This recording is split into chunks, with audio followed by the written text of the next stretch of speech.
Welcome to Daily Scripture Reading. I do not own the rights to this music. Daniel chapter 4, beginning at verse 28 and ending at verse 37. This is the Amplified Version. The vision fulfilled. All this happened to Nebuchadnezzar the king. 12 months later, he was walking on the upper level of the royal palace of Babylon. The king said thoughtfully, "Is not this the great Babylon which I myself have built as the royal residence and seat of government by the might of my power and for the honor and glory of my majesty?" While the words were still in the king's mouth, a voice came as if falling from heaven, saying, "O King Nebuchadnezzar, to you it is declared, the kingdom has been removed from you, and you will be driven away from mankind, and your dwelling place will be with the animals of the field.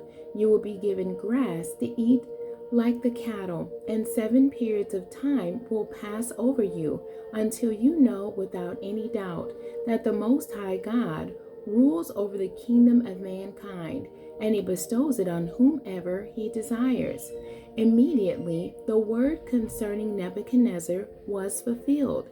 He was driven away from mankind and began eating grass like cattle, and his body was wet with the dew of heaven, until his hair had grown like eagle's feathers, and his nails were like birds' claws.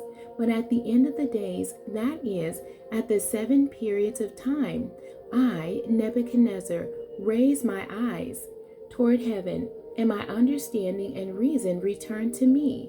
And I blessed the Most High God, and I praised and honored and glorified him who lives forever. For his dominion is an everlasting dominion, and his kingdom endures from generation to generation. All the inhabitants of the earth are regarded as nothing, but he does according to his will in the host of heaven and among the inhabitants of the earth, and no one can hold back his hand or say to him, "What have you done?" Now at the same time my reason returned to me, and for the glory of my kingdom, my majesty and splendor were returned to me, and my counselors and my nobles began seeking me out. So I was re-established in my kingdom, and still more greatness than before was added to me.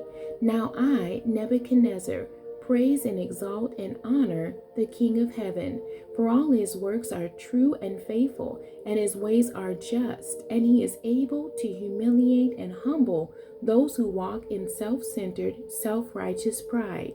The end. God bless you, and thank you for joining me today.